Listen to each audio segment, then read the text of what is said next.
Welcome to the Ultimate Sports Blog Podcast. Today's Friday, August 31st, 2018. A lot to get to today. Got to discuss last night's baseball games, look ahead to tonight's games, go over a big waivers trade that a contender made late last night, a rare late August NBA trade I want to get to, one of the best players in the NFL finally gets his contract extension, go over the preseason action from last night, go over the WNBA slate for tonight and pick those two playoff games. I'll go over last night's college football games. And I'll also make my picks for tonight, tomorrow, and the two games respectively being played on Sunday and Monday nights. Alright, here we go with the baseball. Some interesting results to say the least, and some surprising ones as well.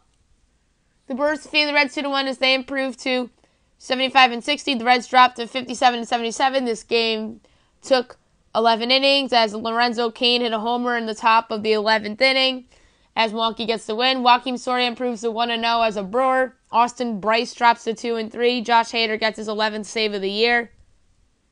The Indians defeated the Twins 5-3 as they improve to 76-57. Minnesota drops to 62-71. Mike Clevenger improves to 10-7. Jake Odorizzi drops to 5-9. Brad Hand gets his 6th save of the year. The Tigers defeat the Yankees 8-7 as they improve to 54-80. The Yanks drop to 84-50.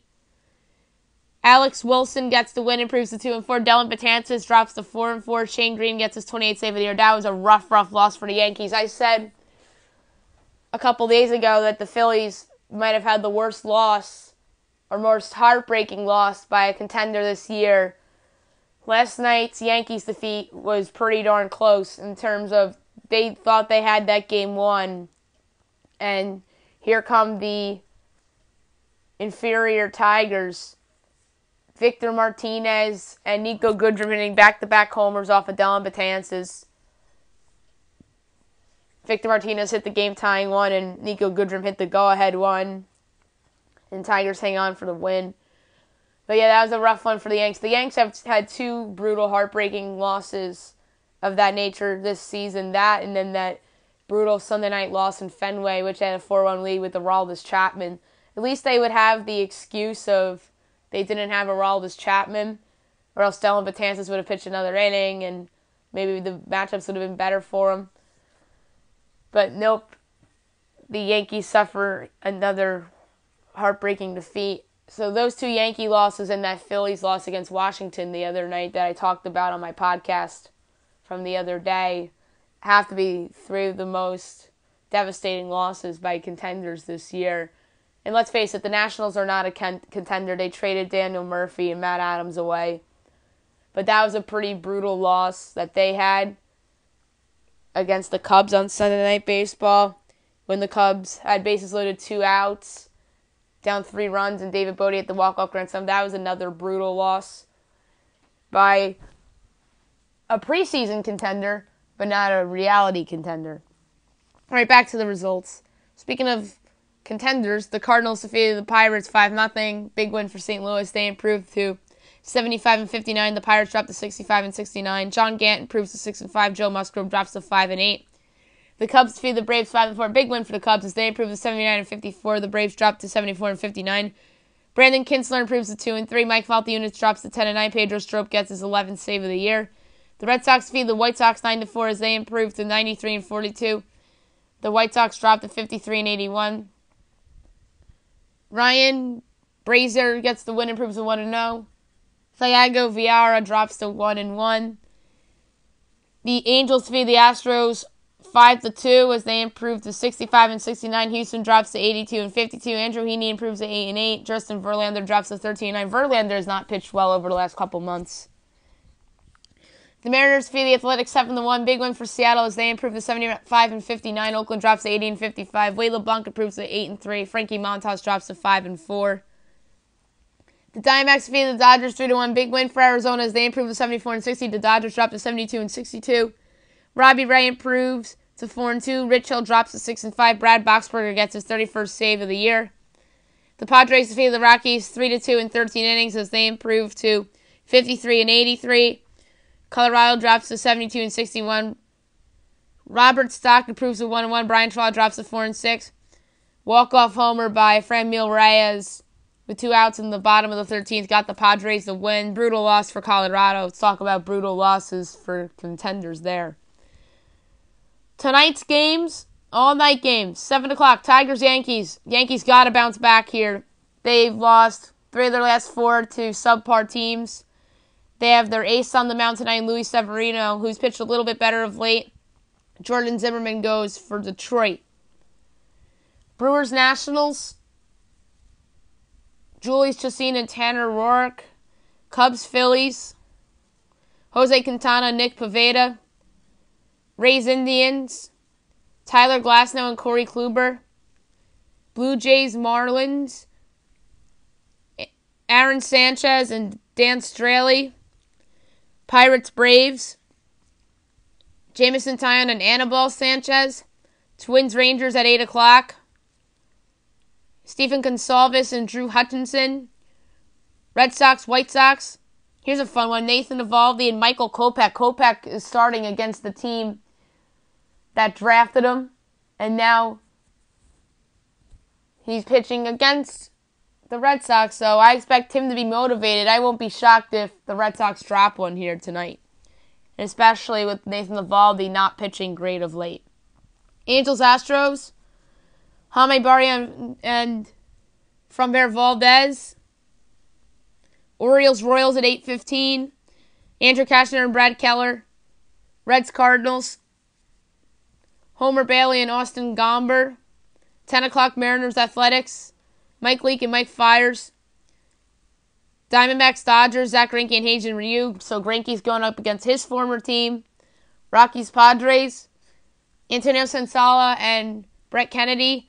10:15, Mets-Giants, Zach Wheeler and Andrew Suarez.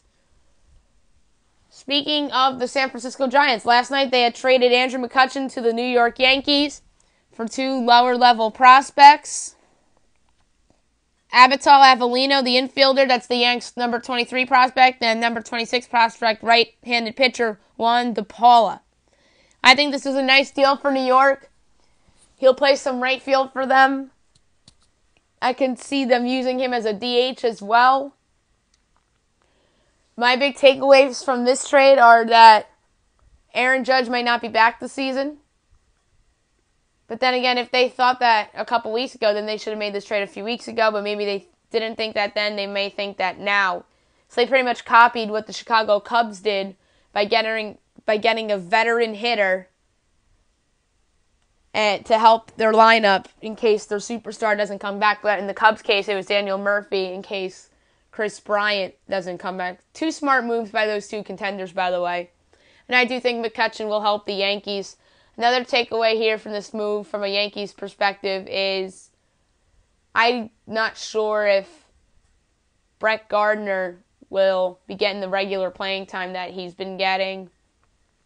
He has struggled this season. He's struggled the month of August. And I wonder if the Yankees think that he should now be a part-time player. So that's another takeaway I have from this deal. And the other takeaway is I'm not sure if they think Clint Frazier is ready to come back either. Because he certainly would have been their starting right fielder if he wasn't dealing with his concussion issues. But the good news for Frazier is that he's on his way back. I think he'll be in the lineup a lot in September too. So it should be an interesting dilemma for Aaron Boone and the Yankees, whether to put in the lineup. Neil Walker's been hitting a lot better for them of late. Hit the big walk-off homer on Tuesday night against the White Sox. So there's that. And more baseball news coming in as we speak. Josh Donaldson and Curtis Granderson are both on waivers.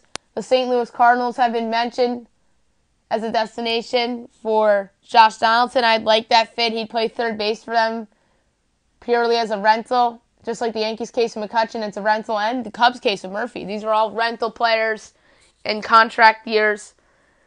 And then if the Cardinals were to get Donaldson, they have to assume he's healthy. And there's another lineup dilemma case for Mike Schilt as to who sits and whatnot, but the case for them getting Josh Donaldson is that Jed Jerko is just placed on the disabled list.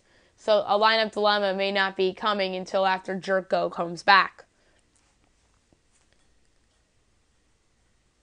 All right, now, speaking of trades, an NBA trade happened last night. Ryan Anderson and DeAnthony Melton were traded from Houston to Phoenix for Brandon Knight and draft bust Marquise Chris. Chris was a high lottery pick, had not panned out. He's had a bust label pretty much for 2 years now, and I think the Suns realized that with this trade. Anderson's an expiring contract, so after his contract comes off the books, they'll have cap space. And another takeaway here is that I wonder if they're going to move Devin Booker to point guard, or will they pursue another guard via trade or whatever. And Brandon Knight will probably just be a bench player for the Rockets unless they waive him. I'm curious to see how they would use Chris. They'll probably use him as a bench role. Maybe he'll thrive with Houston, and maybe he'll shed that bust label a little bit playing under Mike D'Antoni. Aaron Donald finally got his contract extension with the Rams. 6 years, $135 million, $87 million guaranteed. He's the highest paid defensive player in the league and in league history. That's a big deal for Aaron Donald. He deserves it. Now the question is, do the Raiders pay Khalil Mack or do they trade Khalil Mack? Because I think the Raiders were waiting to see what the Rams were going to give Aaron Donald. There's a bunch of theories out there. So that's big news for the Los Angeles Rams. They're a Super Bowl contender, and they at least got the biggest issue they had off their hands by getting this extension done before the start of the season. And he'll be ready to go Monday night. Ironically, they're playing the Raiders in John Gruden's first game back as head coach with the Silver and Black. Speaking of football, the preseason concluded last night with 16 games on the slate. The Patriots defeated the Giants 17-12. No Tom Brady, no Eli Manning.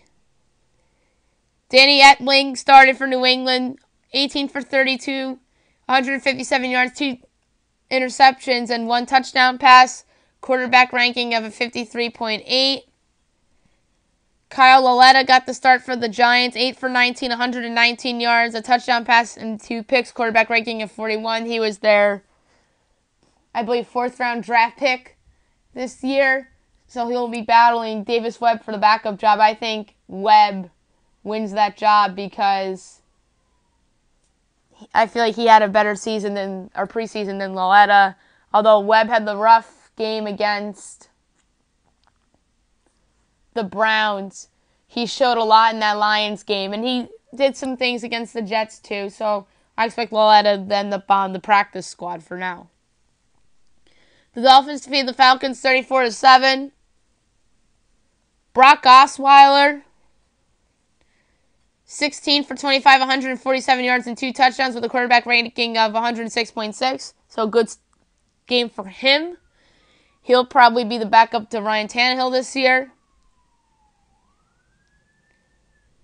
Kurt Benkert, the backup for Atlanta, 10 for 25, 103 yards, 2 interceptions with a terrible quarterback ranking of a 19.3. The Colts defeated the Bengals 27-26. Jacoby Brissett, 8 for 12, 68 yards and a touchdown pass with a quarterback ranking of 109. Jake Driscoll, 14 for 20, 116 yards and a touchdown pass with a quarterback ranking of 101.2. The Eagles defeated the Jets 10-9.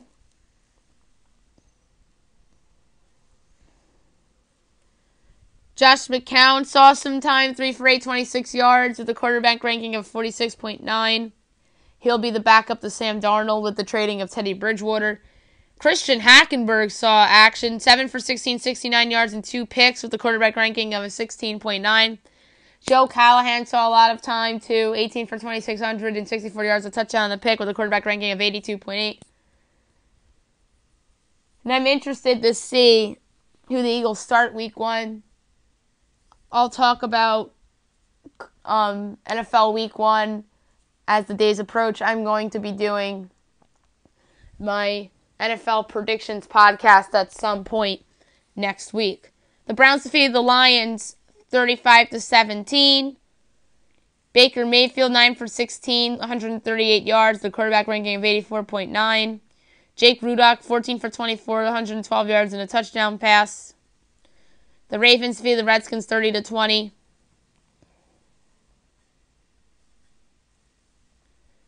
Lamar Jackson 9 for 15, 109 yards, with a quarterback ranking of 82.4.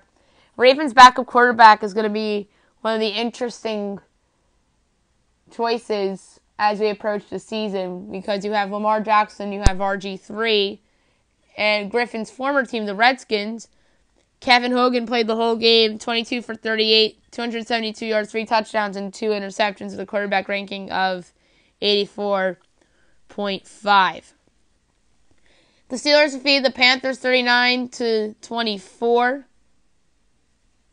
Josh Dobbs saw some time, 8 for 12, 151 yards and a touchdown pass with a quarterback ranking of 137.5. Mason Rudolph looked great too, 5 for 9, 102 yards, 2 touchdown passes with a quarterback ranking of 135.2. So that backup job is going to be an interesting one. Kyle Allen, the Panthers backup, 25 for 36, 250 yards and a touchdown pass with a quarterback ranking of a 98.1. So a nice game for him as well. The Jags defeated the Bucks 25-10.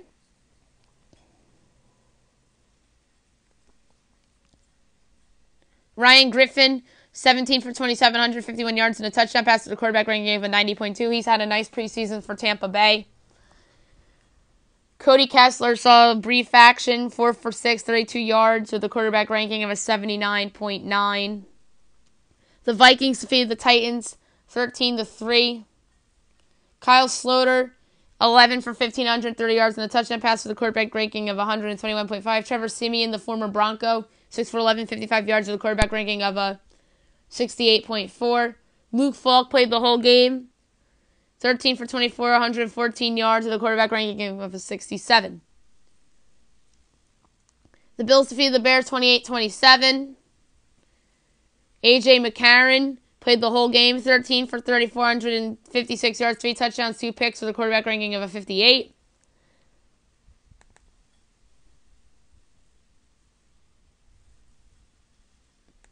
Tyler Bray, 19 for 29, 180 yards.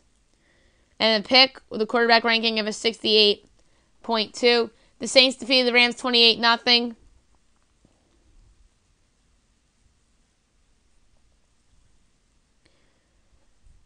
J.T. Barrett, the former Buckeye star, 3 for 6, 18 yards and a pick.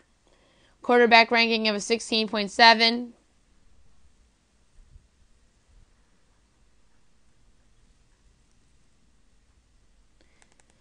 Taysom Hill, the former BYU star, 10 for 17, 159 yards and a touchdown pass, the quarterback ranking of 109.7. Brandon Allen, 7 for 13, 57 yards and a pick with a quarterback ranking of a 33.2. The Texans defeated the Cowboys 14-6. Brandon Weeden only went 3 for 9 for 22 yards with a quarterback ranking of a 42.4.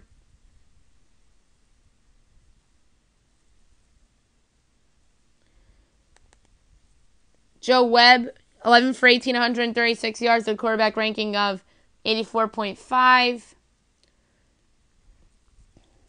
Mike White, 13 for 21, 118 yards, with a quarterback ranking of 77.1 for Dallas. The Chiefs defeated the Packers 33-21.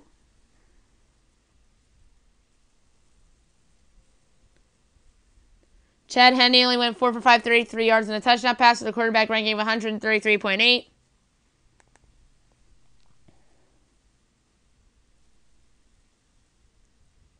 Chase Litton, 13 for 21, 166 yards with a quarterback ranking of 86.6. Deshaun Kaiser, 5 for 7, 57 yards, a touchdown, and a pick with a quarterback ranking of 95.5.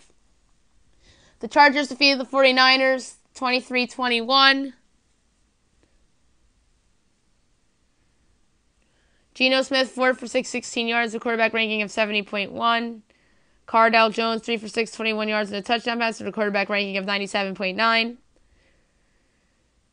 CJ Beathard got sacked once, didn't throw for any yards, and didn't complete any passes or didn't attempt any passes, which is bizarre. And Nate Mullins, 10 for 17, 106 yards, no touchdowns, no picks, with a quarterback ranking of a 77.1.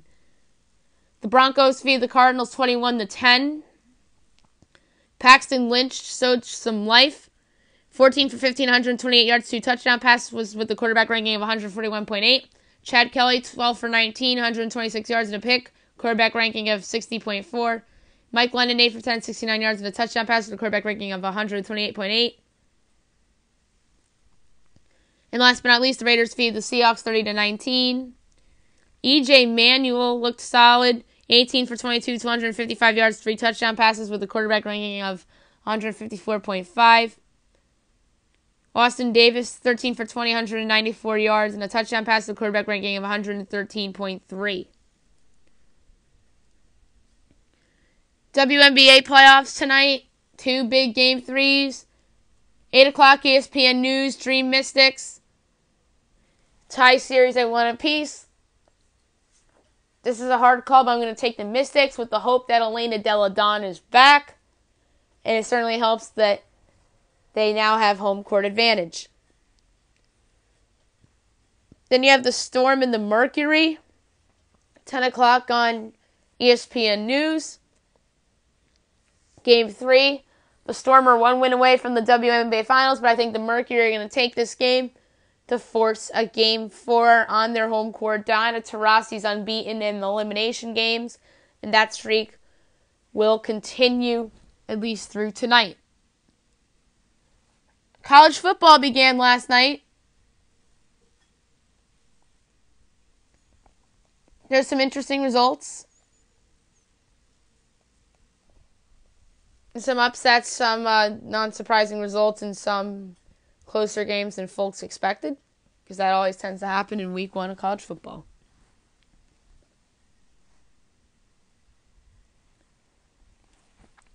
Minnesota defeated New Mexico State 48-10. Minnesota's 1-0. New Mexico State's 0-2. Zach Anderson got the start for Minnesota. 16 for 33, 220 yards, 2 touchdown passes.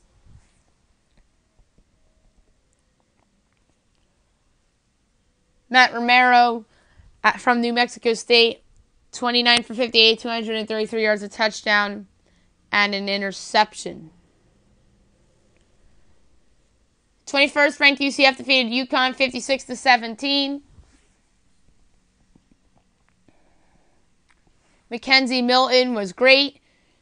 24 for 32, 346 yards, and 5 touchdown passes. David Pindle for UConn, 27 for 41, 266 yards, a touchdown, and an interception.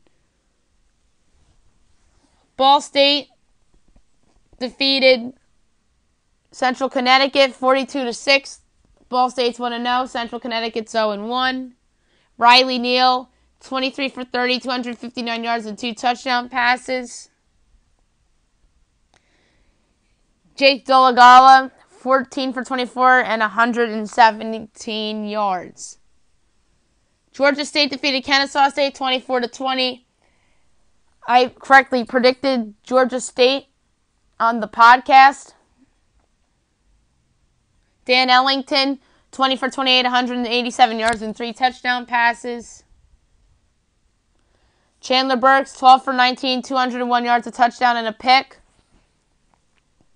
All the games I've gone over so far, I've picked the correct team, as well as this game.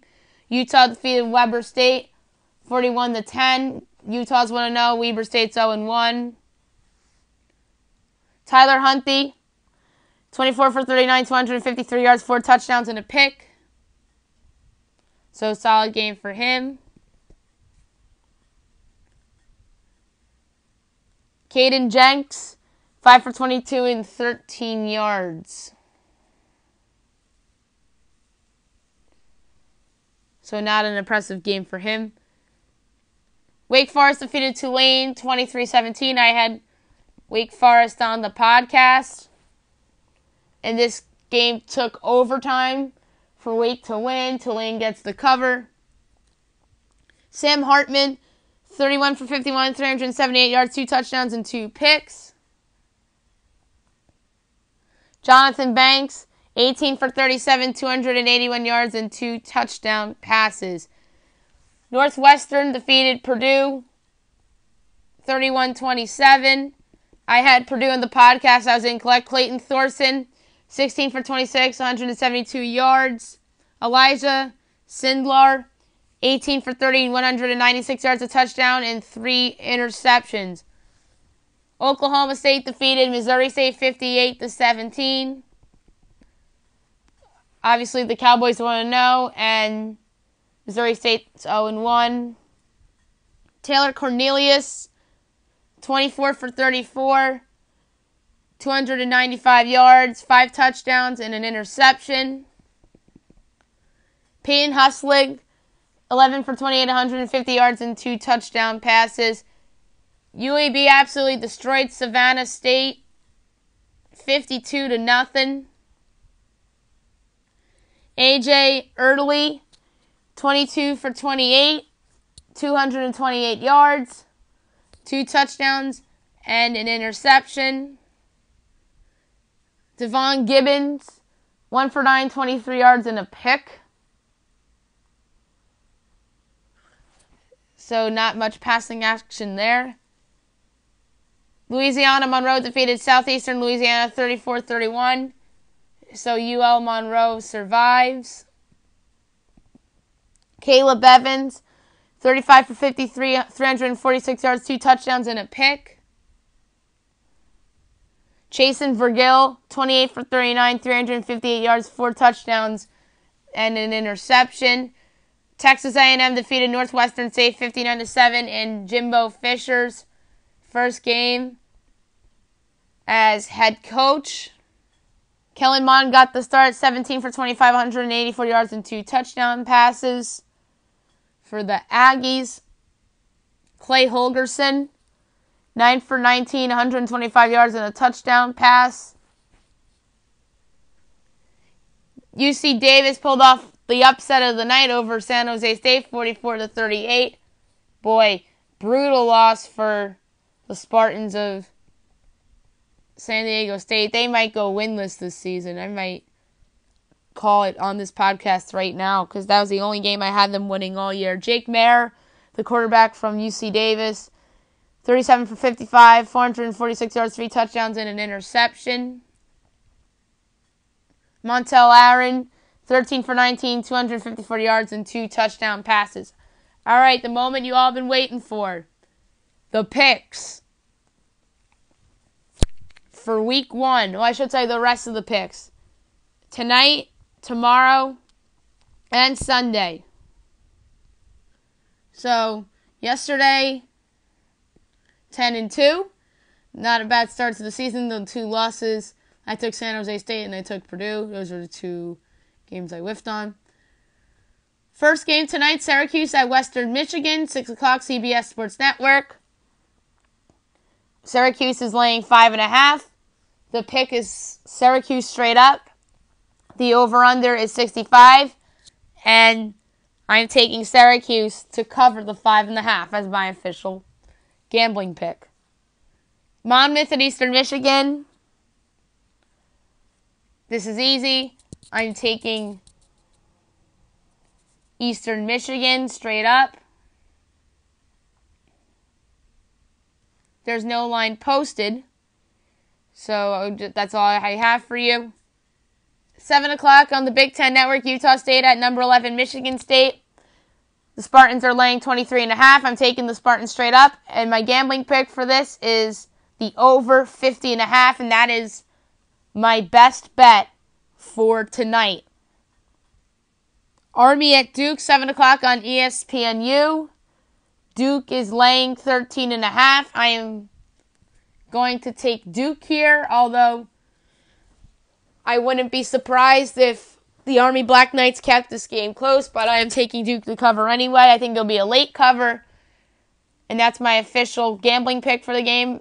The over-under is 45. Western Kentucky at number 4, Wisconsin. The Badgers are laying 35.5. I am taking the Badgers straight up. But my gambling pick of the game is the over 52.5. I really feel good about that one. And that's a 9 o'clock game on ESPN.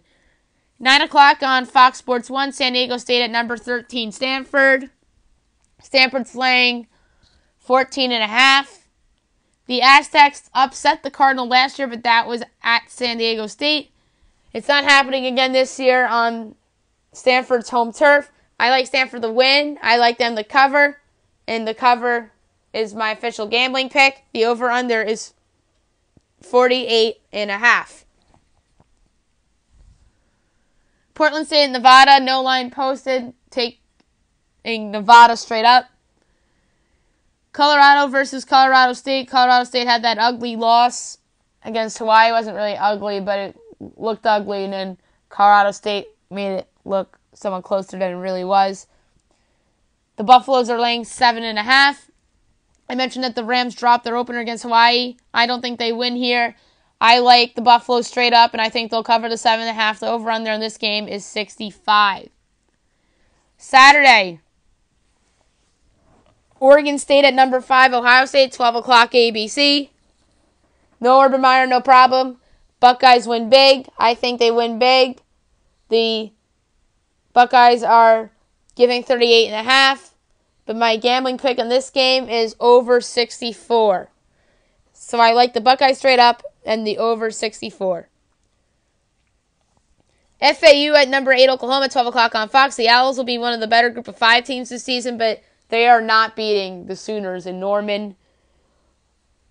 My pick is Oklahoma straight up, and I have them covering the 21 points. The over-under on this game is 71, although I'll give a bonus tip in the over 2. But I like the minus 21 better because I think they win big. Southern at 16, TCU. No line posted. Give me TCU straight up. Number 23, Texas versus Maryland from Landover, 12 o'clock, Fox Sports 1. I don't see the Terrapins upsetting the Longhorns in second straight season, even though this game is on a neutral closer by the home of the Terrapins. Give me Texas straight up. They're laying 13.5, but my gambling pick is over 54.5. I was about to take the under, but I talked myself into the over because I remembered last year that Maryland absolutely destroyed them. But I'm going to regret not picking the under because I switched it to over because I was talked into the over by a very smart person that also does a podcast talking about gambling in college football. That's your hint. Kent State at Illinois, 12 o'clock on the Big Ten Network. Don't be shocked if the Golden Flashes keep this close, even though they're among the worst teams in the sport, and the Illini are among the worst in the Power 5. Illinois is laying 16. I like the Illini straight up, but my gambling pick of this game is over 56. Texas State at Rutgers, 12 o'clock on the Big Ten Network. Rutgers is laying 16.5.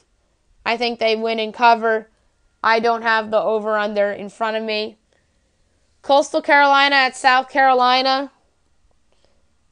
The Gamecocks are laying 29.5. I like the Gamecocks straight up, but my gambling pick is over 57.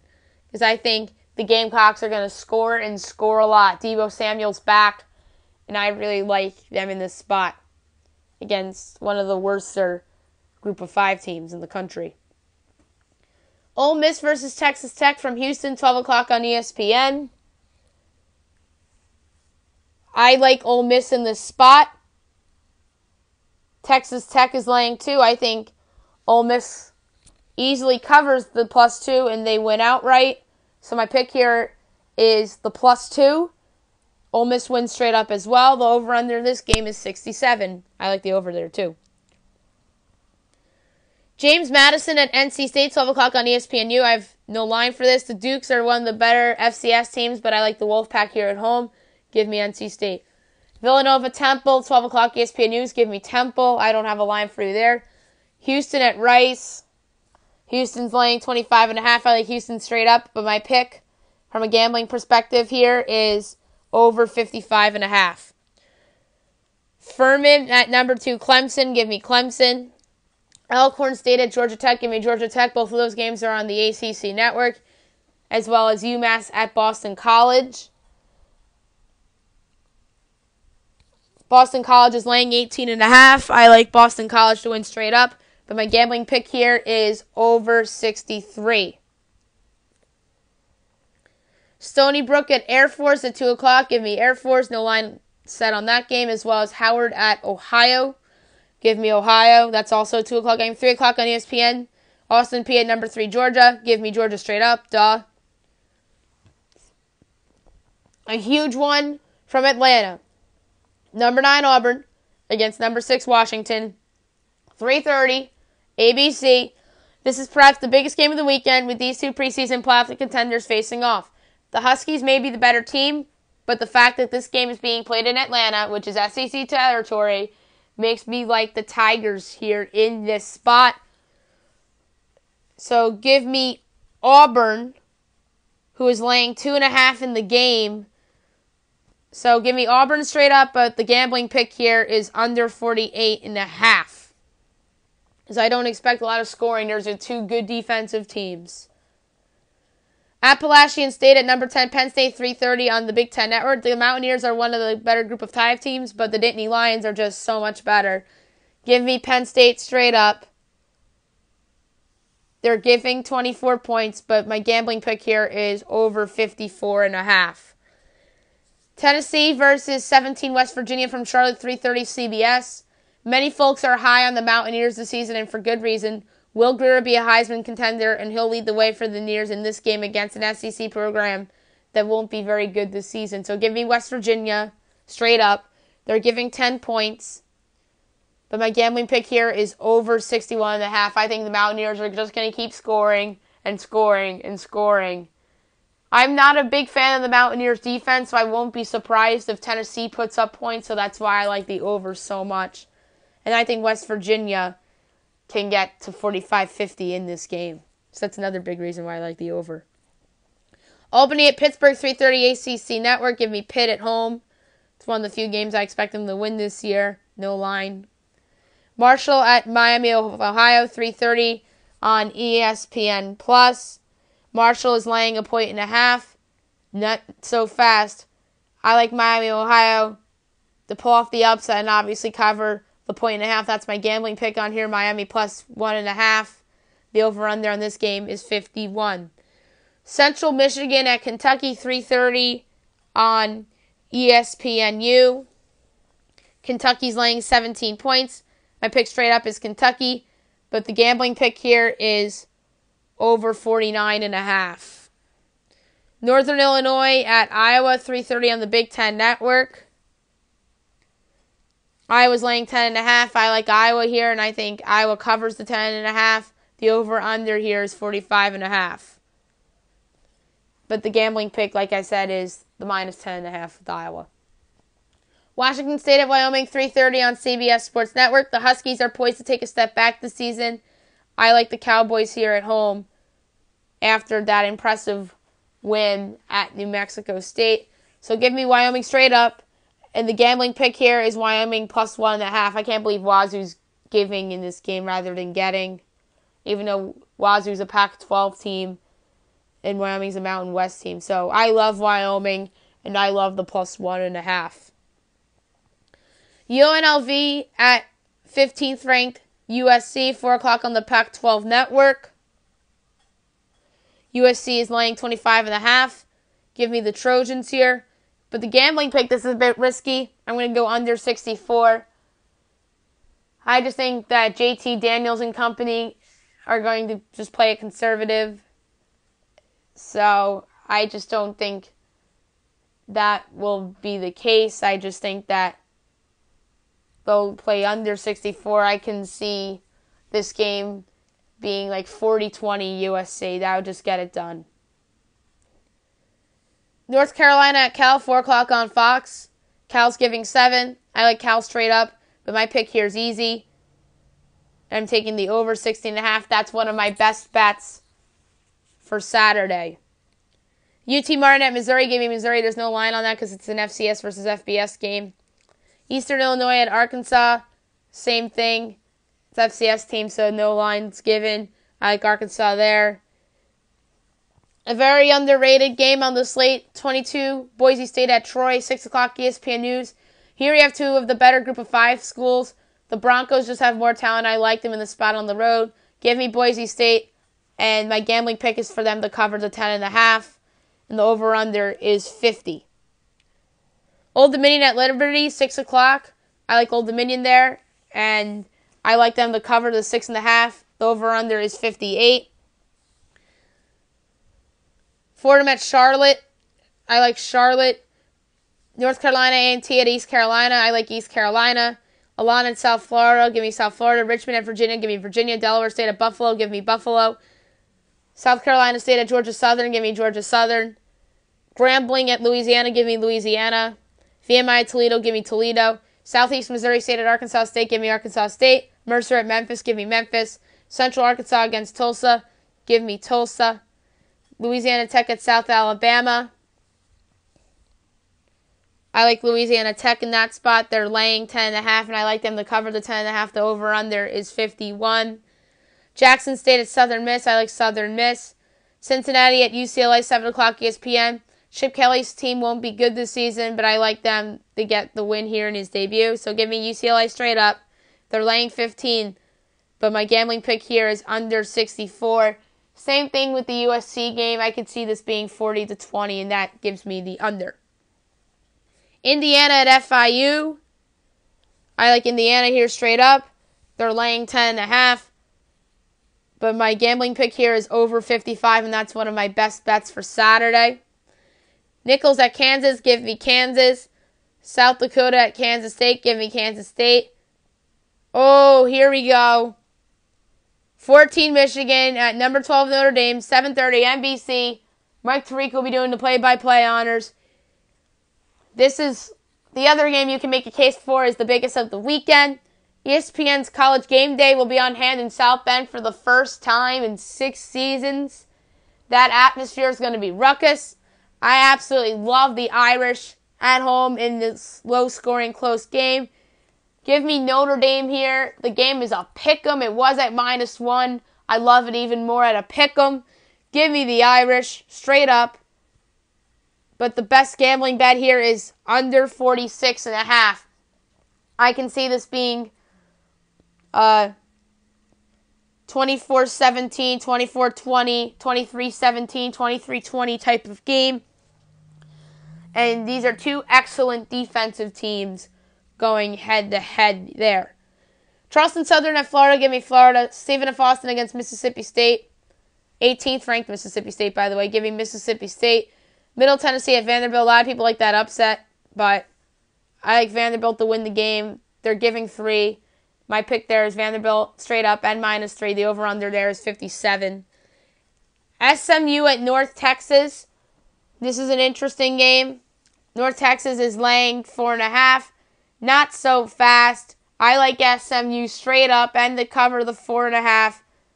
That's my pick, SMU plus 4.5, and it's also my moneyline pick of the week, as the moneyline for the Mustangs is plus 170, which is pretty good. So let's see how I do with my weekly moneyline pick of the week. I'll keep track of those on the podcast as well. The over-under is 71 of that game. Northern Arizona at UTEP. I like UTEP. That might be UTEP's only win this year. Here's a big one. Louisville against number 1 Alabama from Orlando. 8 o'clock, ABC. Chris Fowler, Kirk Herbstreit, Maria Taylor on the call. And Chris Felica too. If Lamar Jackson was still the Cardinals quarterback, this game would be more enticing. The Tide will be rolling big here in Orlando. Give me Alabama straight up. They're laying 24.5, but the gambling pick here is over 62.5. I love Alabama. They're going to be scoring a lot. I think Louisville can score a little bit. They have some talented receivers. So I expect this to be like a high-scoring game. I could see this game being something like 52-28 or something along those lines. And then if that's the case, 52-28, that means Louisville would cover by a half point. Bowling Green at Oregon. Oregon's 24th in the country. They're laying 32 points. I like Oregon straight up, but the pick here is over 72 points. Oregon overs are going to be a popular bet this year. Akron, Nebraska, 8 o'clock on Fox. This is going to be a fun atmosphere with Scott Frost's first game at Nebraska. They're laying 24.5. I like Nebraska to win and the cover here. The over-under is 54.5. Abilene Christian at Baylor. I like Baylor here. The Bears are not losing their first game to an FCS team for a second straight season, so I love Baylor there. South Dakota State at Iowa State. I like the Cyclones. Incarnate Word at New Mexico. Give me New Mexico. Idaho at Fresno State. I like Fresno State. UTSA at Arizona State. 10:30 FS1. I don't love the Sun Devils team or the hire of Herm Edwards, but they'll get a win here against the Roadrunners. I like Arizona State. They're laying 18, but the gambling pick here is over 53. I think the Sun Devils and the Roadrunners are going to put up points. I think the winner of this game might score 50. So I think the over is a lock there. BYU at Arizona, 10:45, ESPN. This should be a fun game. Khalil Tate, Kevin Sumlin. I love the Wildcats here. Big. My ultimate best bet is a bet I'm going to do every week, and this is it. Arizona minus 11.5. This is the ultimate best bet lock of the week. I love Arizona straight up. The minus 11.5 is the ultimate best bet of the week. The over-under the game is 60.5, by the way. Navy at Hawaii. Navy's laying 11.5. I like Navy straight up, but the pick here is over 62. And on Sunday, we have 8th-ranked Miami against 25th-ranked LSU from Arlington, 7:30 ABC. This should be a fun game between these two ranked teams. The Hurricanes have a chance to be a playoff team this season if things break right, and I like them to get a big neutral site win here to knock off their season on the right note. So give me the Miami Hurricanes, and the gambling pick here is for them to cover the 3.5 point spread. The over-under here is 48. Monday night, 20th ranked Virginia Tech at 19th ranked Florida State, 8 o'clock ESPN. I believe this is Chris Fowler and Kirk Herbstreit on the call too. This should be a fun ACC game to start the season. The Seminoles look to bounce back from a disastrous season a year ago, and I like them to start the Willie Taggart era with the win. So give me the Seminoles here to win straight up. They're laying 7.5, but I think the spread could go either way. But my gambling pick here is under 56.5. I just think that is a pretty high number. I can see this game being 20-30 Florida State. That can do it. Maybe 33-20 can do it. That adds up to 53. So I really like the under 56.5 here. Oof. That's it for today's podcast. I'll be back tomorrow recapping the baseball, the college football, the WNBA, and we'll get into more things that happen in the world of sports. I hope you guys have a great day, everybody.